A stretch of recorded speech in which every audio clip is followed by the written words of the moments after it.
ओम श्री साईनाथाय नमः। ओम श्री साईनाथाय नमः। ओम श्री साईनाथाय नमः। सभी साईं भक्तों को नमस्कार। कथा प्रारंभ करते हैं। पिछले भाग में सुनाया था कि दासगणु महाराज बाबा के कहने पर गायत्री को शिक्षा देनी चालू कर दी। शिक्षा कैसी? वेद पुराणों की, धर्म कर्म की। कविता तो वो लिखती ही थी।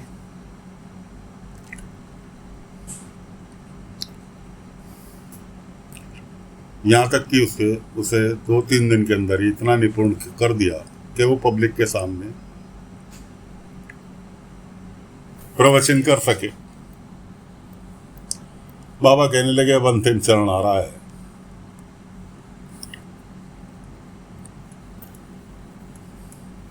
गायत्री को भी अफसोस हो रहा था कि वो घर छोड़ आई, उसके माँ बाप कैसे होंगे, क्या कितने दुखी होंगे। अब बाबा की लीला पड़ोस के गांव से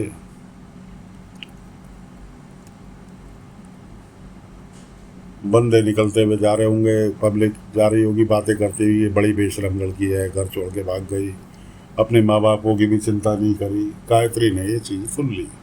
सुन के अली बाबा ने उसे सुनवा दी, तो अब उसे अपने घर वालों की याद आने लगी। लेकिन गलती तो हुई थी। वो घर छोड़ के बाबा के सामने उसने कहा भी। बाबा दूसरे रूप में थे, पंडित के रूप में थे, इसलिए बाबा को वो भाऊ बोलती थी कि भाऊ मेरे से गलती तो हुई है। बाबा ने कहा कि गलती सुधारी तो नहीं जा सकती, लेकिन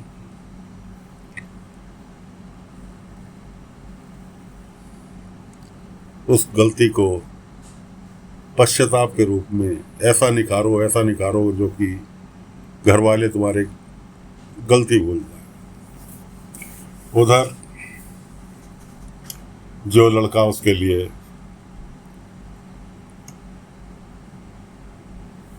शादी के लिए आया था, उसके बाप उसकी जगह दूसरी जगह लड़की देखने गए। वहां से ऐसे धुतकार पड़ी, क्या कि तुमने हमें पहले क्यों नहीं बताया कि तुम्हारी लड़के का एक जगह से रिश्ता टूट गया। जी वो तो लड़की भाग गई। अरे लड़की भाग गई नहीं भाग गई, क्यों भाग गई, उससे मतलब थोड़ी तुम्हें बताना चाहिए था। दोबारा मत आना हमारे यहाँ रिश्ता लेके। इस तरह से उसकी लड़के वालों की भी किरकिरी, इधर इनके यहाँ कोई ना कोई टोंटिंग मारता ही रहता। अब बाबा ने कहा अंतिम चरण आ रहा है, इसको पूरा करना जरूरी है। दासगणु से कहा, दासगणु नौता बाटिया हो, शिरडी में साकोरी गांव में, आसपास के गांव में नौता बाटिया हो कि साकोरी गांव चौक पर प्रवचन होगा और साईं भी वहां आएंगे, क्योंकि साईं तो सबके लिए गायब हो गए थे, किसी को ढूंढे से नहीं मिल रहे थे कि साईं भी वहां आएंगे, सभी लोग आना।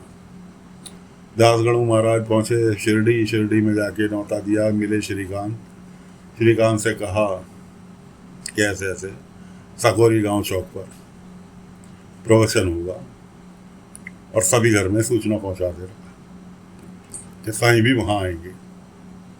बस साईं भी वहां आएंगे तो सुन के साईं के लिए तो परेशान थे पूरा शिरडी गांव। सभी ने आने की ठान ली। कुलकर्णी के पास खबर पहुंची। कुलकर्णी गायत्री के बाप को जुबान को लेकर कब ये बदला लेने का मौका है, वहीं धर लेंगे साईं को, ये सब किया जरा उसी का है, तेरी बेइज्जती का कारण वही है। जुबान भी टेस्ट में आके चल दिए। कुलकर्णी के साथ पहुंच गए सारे साकोरी का। कहाँ है साईं, बुलाओ साईं। दासगणु महाराज से दासगणु कहने लगे भाई सब्री रखो, साईं भी आ जाएंगे, जब सही वक्त होगा साईं भी आ जाएंगे, फिलहाल तो पहले प्रवचन सुन लो, इतने साईं भी आ जाएंगे। कि हम ना सुन रहे तेरा प्रवचन वगैरह। लड़के वाले जो थे उनके पास भी खबर पहुंचा दी थी, जो उसके लिए गायत्री के लिए रिश्ता लेकर आए थे, वो साकोरी गांव में ही धर्मशाला में रुके हुए थे। अब लड़के का बाप कह रहा है नहीं सुनने, मेरे आदत नहीं है पर प्रवचन वगैरह सुनने की, लेकिन लड़के की कुछ बुद्धि फिरी, कहने लगा मैं तो जाऊँगा। पिछली बार भी पंडित जी तुम्हें कुछ नौता देकर गए थे, लेकिन समझा कर गए थे, तुमने नहीं मानी और हमारा कितना नुकसान हुआ, कितनी बेइज्जती हुई, मैं तो जाऊँगा। खैर जी, सारे जने इकट्ठे हो गए साकोरी चौक पर, जहाँ प्रवचन होना था। स्टेज सजा हुआ था, दासगणु महाराज थे, पूरा शिरडी गांव पहुंच गया। कुलकर्णी सहित दासगणु महाराज को डराने की कोशिश कि तेरे साईं का किया धरा है और लड़की को भगाने में उसी का हाथ है। दासगणु महाराज कहने लगे कि कुलकर्णी सरकार सब्री रखो, और आज का प्रवचन वो लड़की ही करने वाली है, गायत्री ही करेगी आज का प्रवचन। कि क्या छोटी सी बच्ची का प्रवचन सुनेंगे हम? दासगणु कहने लगे ये साईं की इच्छा है, अब आप लोग मानो मत मानो। सारे शिरडी गांव वाले जो बाबा के भक्त थे, बायजामा ये वो जितने भी गांव वाले थे, कहने लगे साईं का आदेश है तो हम तो जरूर सुनेंगे भाई, कि इतने साईं भी आ जाए। अब इतने प्रवचन की तैयारी हो गई। बाबा तो अंदर बैठे थे कुटिया में, बाहर प्रवचन की तैयारी हो रही थी। अब वो लड़की जो थी गायत्री पब्लिक के सामने आने में झिझक रही। बाबा ने उसे संतावना दी कि आज तेरा इम्तिहान है और इम्तिहान अकेले ही देना होता है। मैंने कहा साईं अगर मेरे साथ होते तो मेरी हिम्मत बंधी रहती। मैंने कहा साईं भी आ जाएंगे, लेकिन ये इम्तिहान तो तुझे अकेले देना। खैर बेचारी चढ़ गई स्टेज पे। उधर उसे देखते के साथ ही कुलकर्णी ने भला बुरा कहना चालू किया। वो बेचारी सक पकाई सी खड़ी, कुछ बोलने की स्थिति में नहीं। अब बाबा ने कहा अब तो जाना पड़ेगा। बाबा भीड़ लगी हुई थी, भीड़ के पीछे से बाबा जाके खड़े हो गए अपने असली रूप में। बाबा की पे नजर पड़ी, उसकी जान में जान आई। बाबा ने इशारा किया प्रवचन चालू करने के लिए। गायत्री कहने लगी भाई आज मैं प्रवचन क्या, मैं तो अपनी एक कविता सुनाऊंगी, अगर आप लोगों ने ध्यान से सुनी तो शायद मेरी मुश्किल समझ पाओगे। उसने कविता पाठ चालू किया और कविता पाठ था बच्चों का, पैदा होने से लेके और ग्रस्त जीवन तक पहुंचने के विषय में उसने कविता सुनाई। साकोरी गांव वाले, शिरडी वाले सभी ने तो वाहवाही के पुल बांध दिए कि इतनी छोटी उम्र में इतनी ज्ञान की बातें। सबने, पूरी पब्लिक ने हाथों हाथ ले लिया। यहाँ तक कि साकोरी गांव का मुखिया लेकर गया था कुलकर्णी डराने धमकाने के लिए। मुखिया के साकोरी गांव का मुखिया कहने लगा, उधर राहता गांव से मुखिया आ रखा था कुलकर्णी के साथ, वो कहने लगे अगर इस तरह की बेटी हमारे घर में पैदा हो तो हमारा तो सीना गर्भ से चौड़ा हो जाएगा। इस तरह की जब बातें होने लगी, कुलकर्णी से सहा नहीं गया। हर कोई बच्ची के पास उसे शाबाशी देने के लिए, वाहवाही करने के लिए पहुंच गया। रह गया अकेला खड़ा जुबान, जिसने कि सारे इल्ज़ाम लगाए थे। बाबा उसका कहने लगे जुबान अपनी बेटी को माफ़ नहीं करोगे, अपनी बेटी को गले नहीं लगाओगे? जो तुम बाल विवाह करने जा रहे थे क्या वो सही था? एक प्रतिभाशाली बेटी, देखो अपनी बेटी की ओर। अब उसने अपनी बेटी की ओर देखना चालू किया और बाबा ने अपने जादुई डंडा घुमाया। उसे कहीं अपनी बेटी स्टेज पर पुरस्कार लेती दिखाई दे रही, कभी उसे अपनी बेटी वकील बनी दिखाई दे रही, कभी कविता पाठ करते हुए दिखाई दे रही। बाबा ने कहा देख लिया भविष्य क्या है तुम्हारी बेटी का?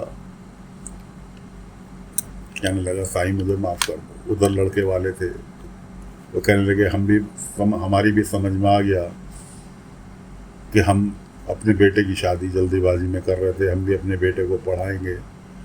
और जुबान तुम्हें भी कह रहे हैं कि तुम भी अपनी बेटी को पढ़ाओ, तुम्हारी बेटी बहुत भाग्यशाली है, बहुत गुणी है, तुम्हारा नाम रोशन करेगी। इस तरह से गायत्री की बाल विवाह का चैप्टर समाप्त हो गया। सब अपने अपने घर को राजी खुशी चले गए। बाबा आ गए द्वारका माई।